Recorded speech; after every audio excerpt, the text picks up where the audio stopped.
But I want to shift focus to our top story this evening. That is, of course, the NCERT versus the judges.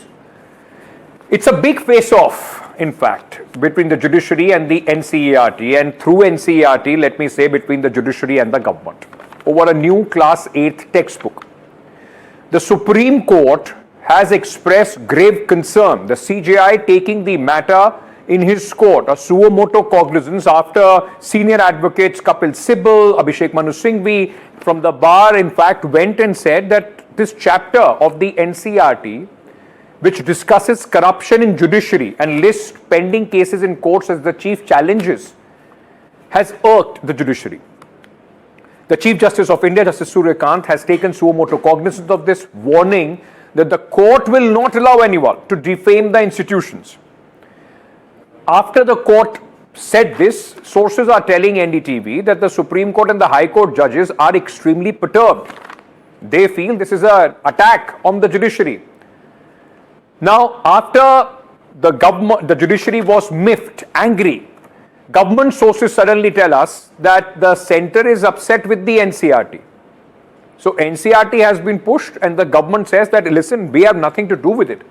But we are extremely upset with what the NCERT has done. They indicate that the portion of the judicial corruption could be removed, adding that children should be taught inspirational things. Now, this controversy has triggered a larger debate. A debate about whether the judges are thin-skinned. Is there zero corruption as far as judiciary is concerned? We can list out cases after cases, and the recent one of Justice Verma, which tells you, ladies and gentlemen, that the corruption, unlike other arms of the governance, of executive, of judiciary, of every aspect of our society, judiciary is also not left untouched. Are the judges being thin-skinned? And why suo motu cognizance when it comes to you and not to other things? That's one question. The other one is, who's trying to poison the vulnerable minds of children? These discussions are for adults, for people, those who can understand the consequences of these issues, those who have information, who can make informed opinions. Why put this out as far as children are concerned, and why only single out judiciary? These are very important questions that we will deal in the course of our show. But I want to very quickly first tell you exactly what the book said. The NCERT Class 8 book, in a chapter which was titled The Role of the Judiciary, the book says that people experience corruption at various levels of judiciary. The book then also speaks about the corruption graph worsens access to justice for the poor and the disadvantaged. It then speaks about the efforts to build faith and increase the transparency in judiciary. Swift action against instances of corruption wherever they have arisen. I mean, they also, in fact, quote ex-CJI, B.R. Gavai, on the corruption and misconduct in judiciary. Mr. Gavai, in his quote, had said that the corruption has a negative impact on public's confidence. One would assume that these are things that people should know. But after the backlash, there have been some changes. But before I tell you about the backlash, let me first tell you what are these changes. And because question is also being asked about why are these changes being brought to the NCERT books. Earlier edition of the NCERT books for Class 8 students focused on the courts and the structure. The new edition details problems in the judiciary.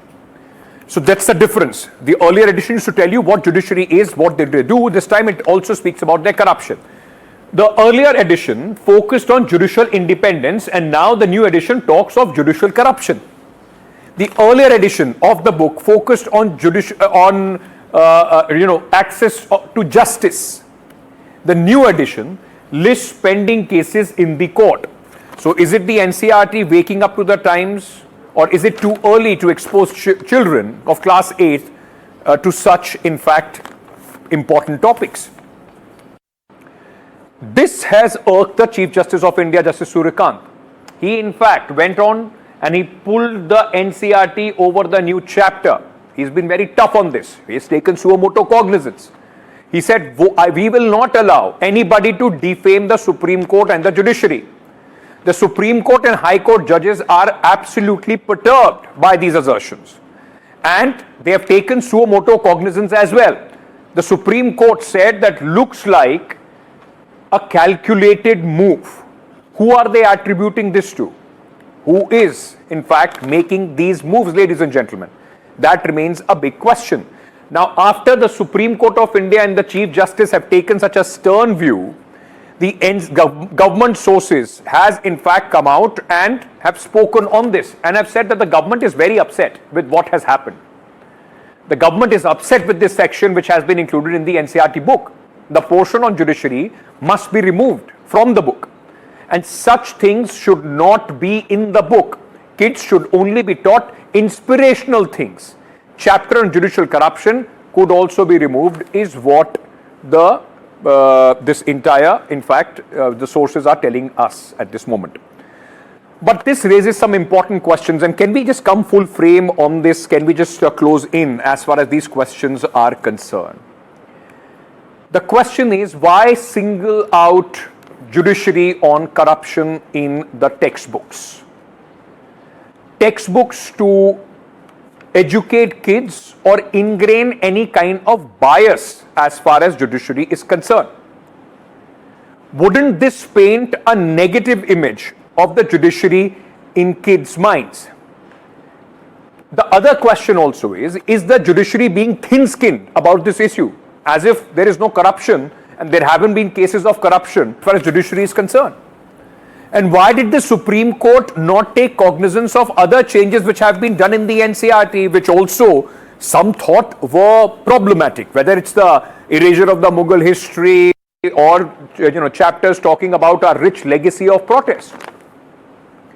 The question that I also want to ask this evening is that judiciary, is it by saying that, oh, you are preaching this to the vulnerable minds, are you trying to push corruption cases under the carpet? When it comes to your own, any kind of criticism, you close in and you do not allow any sort of questions as far as judiciary is concerned. Is that what is happening at this moment? Let's try and put these questions at this moment to Justice Madan Lokur, former Supreme Court judge, who is joining me at this moment. Justice Lokur, thank you so much, sir, for joining me on this very important issue.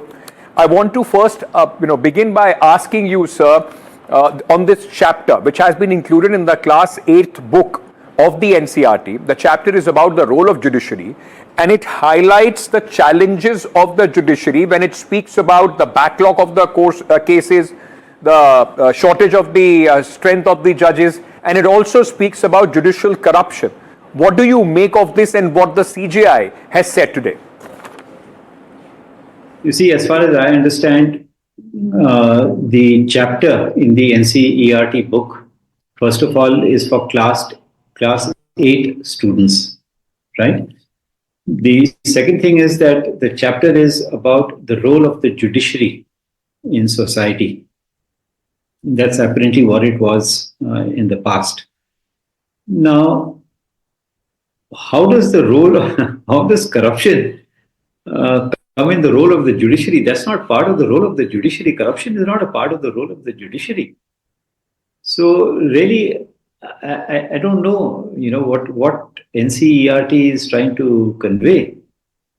The second part of your question about the reaction of the Honorable Chief Justice of India, it's fully justified. I mean, when you're talking about the role of the judiciary, where does corruption come into the picture? You say this is what the judiciary does, Sir, but can I ask you, with respect, that it's not that there is no corruption as far as judiciary is concerned. There have been cases, and I can point those cases out to you. We will, it's a full, in fact, number of cases that we have at least gotten in our research, and I want to, put your focus and attention on what happened recently with Justice Verma.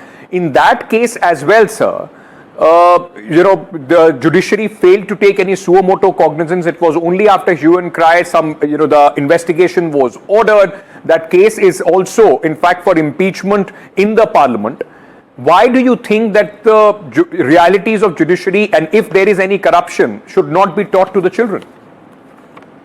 You see, the context is important. when we have a debate or a discussion on, like you say, the impeachment motion, you're having a debate between mature adults who are discussing this in a serious manner. You're not discussing it with class 8 students, right? Now, that is important. This chapter is in a textbook for class 8 students. So class 8 students are supposed to know that there is corruption in the judiciary, there's pendency, there's this, that, and the other, neither of which has anything to do with the role of the judiciary. It's a social science subject for which the book has been prepared. So when you talk about the role of the judiciary, you talk about the role of the judiciary.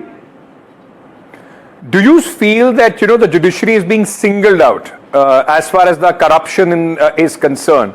Not all other arms of the governance of the executive have been spoken in that sense. Is there a feeling that judiciary is being singled out? There is some sort of a pattern behind this? Yes, it is being singled out. You see, has NCERT mentioned about corruption in the government? Have they mentioned anything about corruption in the legislature? If they say something about corruption in the legislature, there will be a privilege motion against them. But they've not said anything. Why?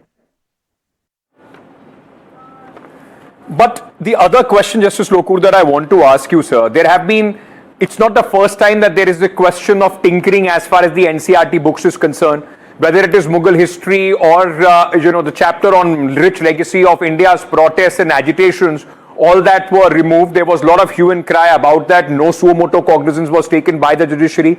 Prashant Bhushan, a lawyer from the fraternity, came up and spoke about corruption charges against, former CJIs. There was defamation case against him. He was, in fact, held in contempt. It's the message that seems to be going out is when it comes to their own, only then the judiciary wakes up to try and protect their image, sir. Well, I'm sorry, but I don't agree. You see, the judiciary is one of the pillars of our democracy. Parliament is one of the pillars of our democracy. Okay? Now, let NCERT say something about corruption in Parliament. Okay? I don't know whether there's corruption in Parliament or not, but let them put it as one of the challenges. And let's see what happens. Then will anybody say that, Parliament is trying to protect itself? Or the legislature is trying to protect itself? Forget about Parliament. The legislature, state legislature also. So it is the context that is important, And the context is that you are attacking an institution which is one of the pillars of democracy. And if you attack that institution, you are inviting trouble. Can I then, in conclusion, ask you, sir, that there have been these instances where the government and the judiciary have had difference of opinion, whether it is the collegium, whether we are talking about, the charges of nepotism, whether it is, of course, some remarks which were made by the Vice President of India, former Vice President, even the minister earlier. Do you see that as some sort of a continuation with this NCERT book, a message being sent towards the judiciary?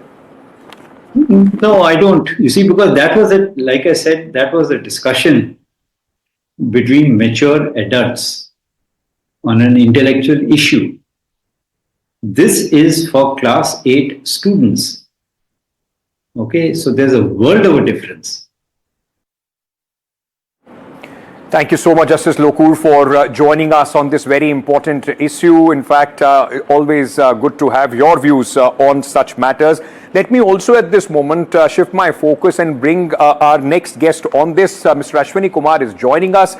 Thank you, Mr. Ashwani Kumar, for joining us on the broadcast. Former law minister, senior Supreme Court lawyer. Sir, thank you for taking the time out. Let me begin by asking you, sir, the CJI has taken suo motu cognizance. He said that the bar and the bench, everybody is miffed, is agitated, is angry, is perturbed by what this class 8 chapter in the NCERT is trying to portray the judiciary as. Let me ask you this question, sir, as a former law minister and also as somebody who is from the fraternity. Do you see this as some kind of messaging going back and forth between the government and the judiciary? Because we have seen there have been differences of opinion in the government and the judiciary, whether it is the collegium or the recent case of Justice Verma as well. Well, first of all, I don't want to read a conspiracy into everything that is not acceptable. It is true that the curricula which is now under challenge is unmistakably an act of constitutional transgression. And the reason is simple. Judiciary, as one of the foremost pillars of India's democracy, is critical to the functioning of democracy. It is critical to the functioning of the republic. It has been critical for safeguarding the core values of our nation. And therefore, if children of impressionable age are brought up with a teaching that judiciary as an institution is corrupt, you are striking at the core of our constitutional arrangement. This is hardly a lesson that is expected to be taught to the children without proof of pervasive corruption. I can concede that there could be some cases of judicial aberration. I can concede that there could be some glaring cases of wrongdoing, but that cannot be used to tarnish the entire institution with a brush. It is wholly impermissible. It is a constitutional heresy to teach children about a subject which is a prejudgment on the functioning of the judiciary. It is absolutely impermissible and wrong. Sir, can I then ask you and press you further on this? Former CJI, Mr. Gawai, in fact, in one of his speeches had said that we will have to accept that there are, cases of, like you call them, aberration, that corruption in judiciary erodes the trust of the public as far as the justice system is concerned. Then, taking that further, what's the harm if the children are also taught about the challenges that the judiciary is facing? We can't just say that there is zero corruption as far as the judiciary is concerned. It's trying to elevate gossip as gospel. That's exactly what is happening. A few cases that lead to a particular perception cannot be taken as the whole truth. And what you need to teach to the children is the whole truth. You can't pick out an aberration, and those aberrations exist in all institutional functioning all over the world. There are good people, there are some black sheep, but those black sheep cannot be used to tarnish entire institutions. After all, if nations have progressed, if nations have gone so far ahead as India has gone, I'm sure the institutions of Indian democracy have been functioning well. So therefore, to start creating suspicion in the mind of children of impressionable age from day one that your core institutions have been hollowed out, I think does not do justice to truth. And where is the empirical evidence to suggest pervasive judicial corruption? A few instances here and there cannot be used to come to the conclusion of pervasive corruption so as to use that subject in the curricula of school children. I think it is not only an act of great indiscretion on the part of NCERT, it is a constitutional heresy. That is how I will put it. Okay, but is the judiciary being, thin-skinned about when it comes to criticism as far as the judiciary is concerned? Because like in a democracy, every other arm, judiciary should also be open to criticism or questions at times. Because, a lot of people are saying there have been so many important issues where no suo motu cognizance was taken. But when it comes to a question or a line about the judiciary, the CJI and the entire, judicial systems comes out very heavily on whosoever those that makes those assumptions, sir.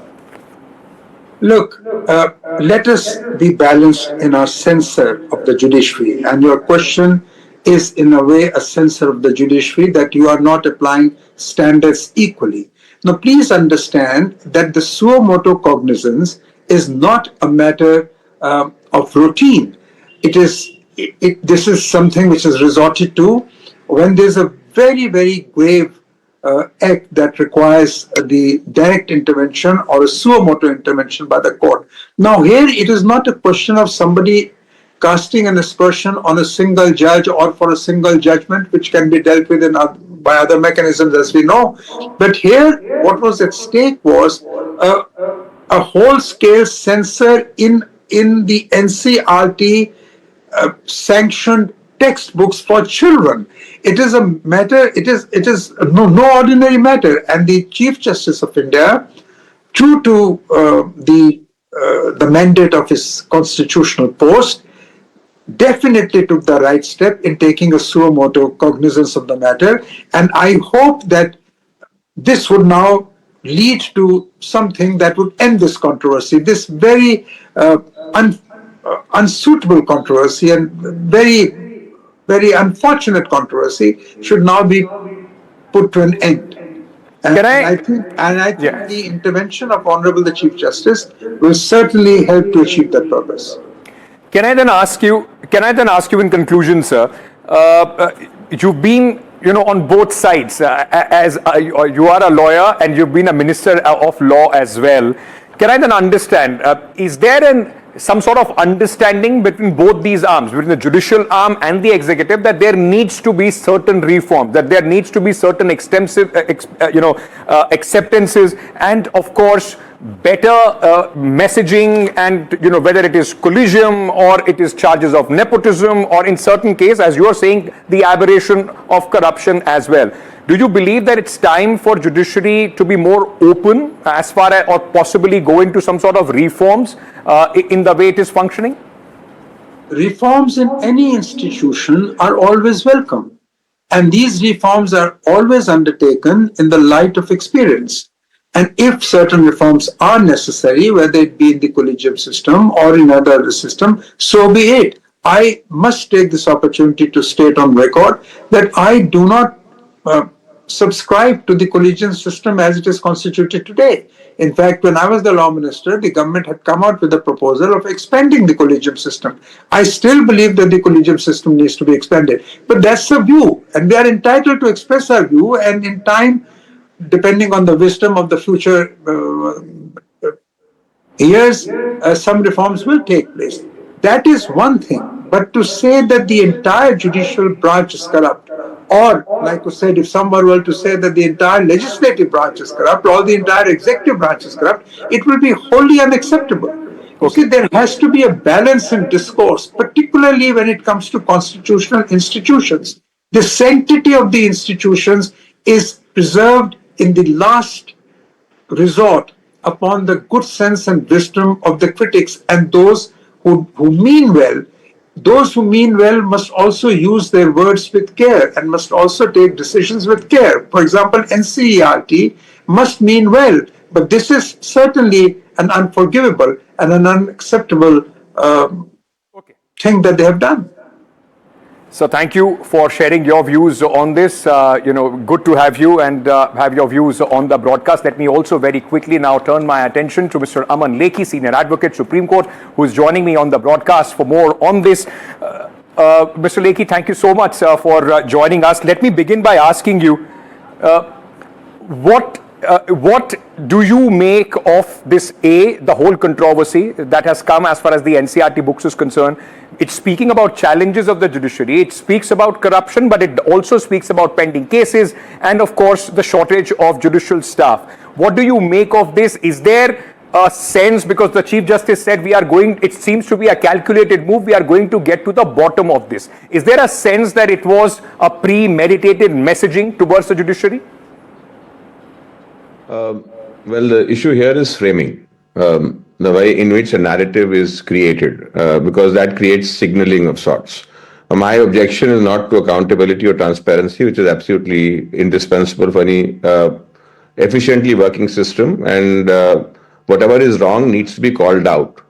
However, that said, what my objection to the way in which the presentation has been made is corruption has been shown to be a judiciary-specific flaw. Now, judiciary is part of a governance system. When judiciary is part of a governance system, there are flaws in the system.